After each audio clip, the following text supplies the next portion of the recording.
Hello friends, मैं हूं doctor वैभव प्रताप सिंह और मैं आप लोगों का स्वागत करता हूं हमारे चैनल फ्रेंडली डॉक्टर पे।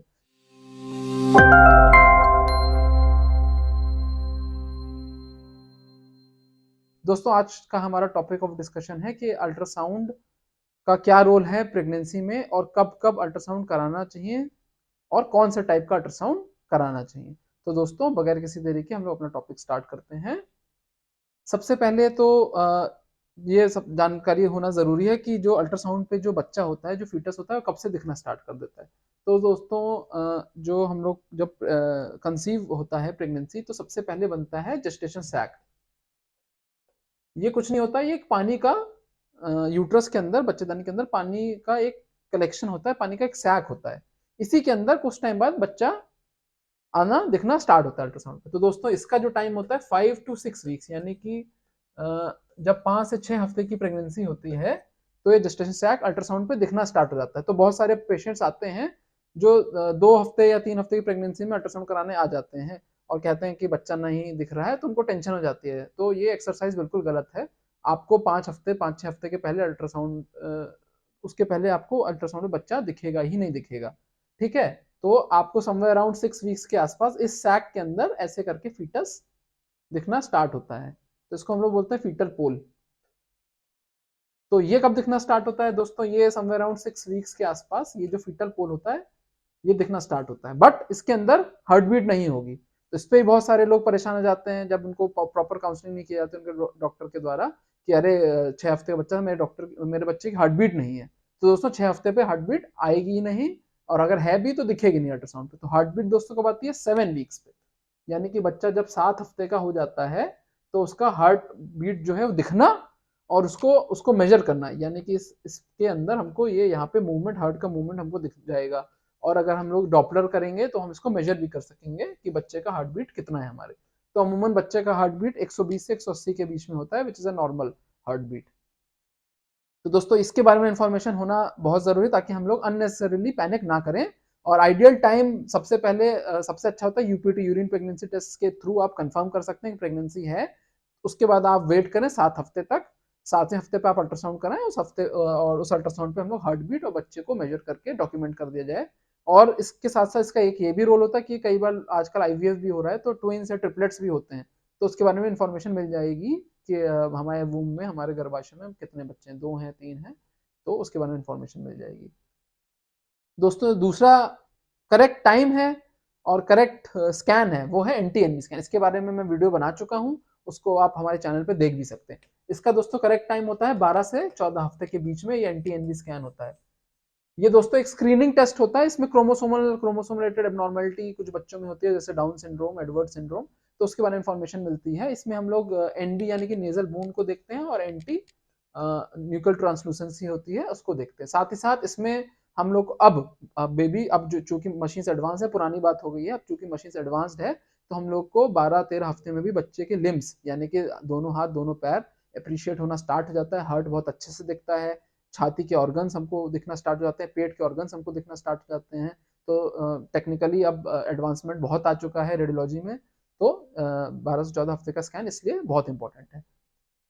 उसके बाद दोस्तों, जिसको बोलते हैं लेवल 2 स्कैन या टीफा स्कैन, ये बहुत अच्छा स्कैन है। अगर आपको पिक करना है कोई बच्चे में आपको जेनेटिक या प्रॉपर कोई बहुत सारे ऑर्गन्स डेवलप्ड है कि नहीं, ब्रेन में कोई फ्लूइड कलेक्शन तो नहीं है, गले में कोई सिस्ट तो नहीं है, हमारे लंग्स का वॉल्यूम प्रॉपर है, हार्ट की कोई प्रॉब्लम तो नहीं है, और पेट में किडनीज का दोनों बन चुकी हैं, और अम्ल पेशाब की थैली, गॉल ब्लैडर की सारे, साथ ही साथ हाथ पैर दोनों के बारे में पूरी तरह इंफॉर्मेशन मिल जाती है। तो दोस्तों, ये बहुत ही अच्छा इन्वेस्टिगेशन है। इसका करेक्ट टाइम होता है 18 से 22 हफ्ते, यानी कि एनटीएनबी स्कैन आपने कराया 12 से 14 हफ्ते पे।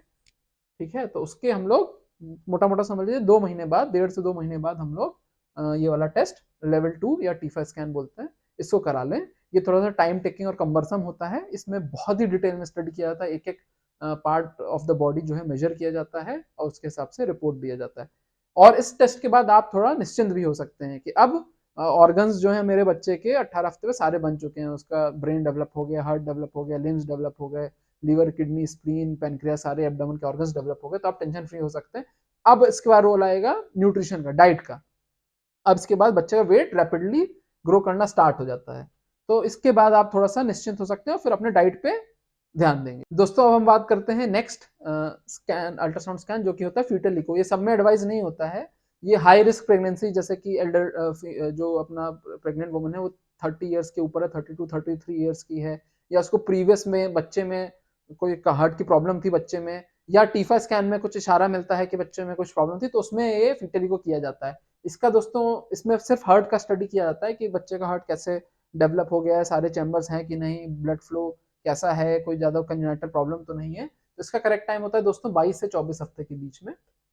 ये भी एक स्पेसिफिक टेस्ट है, तो ये जब डॉक्टर को ज़रूरत पड़ती है तो ये एडवाइस करते हैं। दोस्तों नेक्स्ट, इसके बाद अब आप निश्चिंत हो गए हैं कि सारी चीज़ें ठीक, अब टाइम टू टाइम आप 28 हफ्ते पे भी करा सकते हैं, 32 हफ्ते पे भी करा सकते हैं, 36 38 वीक्स पे भी करा सकते हैं, जो फीटल वेलबींग, जिसमें देखा रूटीन स्कैन होता है। इसमें बच्चे की पोजीशन देखी जाती है कि बच्चे का हेड अप है, डाउन है, हार्ट बीट ठीक है कि नहीं, और ग्रोथ प्रॉपरली हो रही है कि नहीं, ग्रोथ कहीं लैग तो नहीं कर रही है, और जो बच्चा होता है वो चारों तरफ से घिरा होता है पानी से, जिसको बोलते हैं एमनियोटिक फ्लूइड। एमनियोटिक फ्लूइड है ये आपका, मान लीजिए फीटस है, बेबी है, तो ये प्रॉपर है कि नहीं, बिकॉज इसका बहुत रोल होता है, यही सारा हमारे बेबी को वार्मथ और जो एटमॉस्फेयर होता है वो प्रोवाइड कराता है एमनियोटिक फ्लूइड। तो इसकी डेफिशिएंसी है कि नहीं, ये सारी जानकारी हम लोग को फॉर फीटल वेलबींग स्कैन में हो जाती है। कई बार ये प्रेफर भी करते हैं, it is also very good investigation, ये 32 हफ्ते के बाद आप करा सकते हैं, कभी भी करा सकते हैं, बट 32 वीक्स के बाद ये बहुत अच्छा होता है। कई बार बच्चे की ग्रोथ कम हो रही होती है, ग्रोथ लैग कर रही होती है, कोई एक पैरामीटर पीछे चल रहा होता है, तो इससे डॉपलर टेस्ट से इंफॉर्मेशन मिल जाती है कि ब्लड जो फ्लो होता है बेबी को प्रॉपरली मिल रहा है कि नहीं, क्योंकि ब्लड फ्लो से ही बच्चे सारा न्यूट्रिशन जाता है, उसी न्यूट्रिशन के माध्यम से वो ग्रो करता है। तो इसमें बेबी को जो ब्लड सप्लाई जो माँ के थ्रू होती है, अम्बिलिकस से होती है, अम्बिलिकल आर्टरी मेजरली, तो ये मेजर करी जाती है, ये फ्लो में कहीं डिस्ट्रप्शन तो नहीं है, तो हम लोग को इससे इनडायरेक्ट साइन मिल जाता है कि बच्चे का कहीं ना कहीं उसकी ग्रोथ में डिले हो रहा है, या बच्चा स्ट्रेस में है, फीटल डिस्ट्रेस में है, तो हम लोग इसके रिपोर्ट के बेसिस पे हम लोग प्लान कर सकते हैं कि हमको नॉर्मल डिलीवरी करानी है कि सिजेरियन डिलीवरी करानी है। तो it is also very good investigation final stages में प्लान करने के लिए कि बच्चा को डिस्ट्रेस में तो नहीं है, उसकी ग्रोथ प्रॉपर हो रही है, उसको ब्लड फ्लो कहीं से कम तो नहीं पहुंच रहा है, माँ का जो ब्लड फ्लो होता है माँ के थ्रू जो बच्चे को जाता है, तो उसके लिए ये it is a very good investigation. साथ ही साथ बाकी जो अन्य बातें बताई थी, एमनियोटिक फ्लूइड कितना है, बच्चे तरफ चारों तरफ पानी ठीक है कि नहीं, ये सबकी इन्फॉर्मेशन इससे मिल जाती है।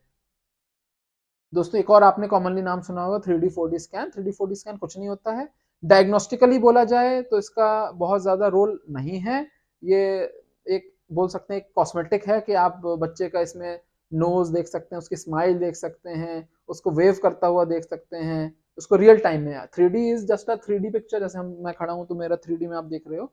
4D is a real time 3D, यानी कि मैं हाथ हिला रहा हूँ तो दैट इज अ 4D, इसमें आप देख सकते हैं बच्चा नमस्ते कर रहा है, हाथ हिला रहा है, किक कर रहा है, तो ये सारी चीजें which we can actually see in a 3D 4D scan.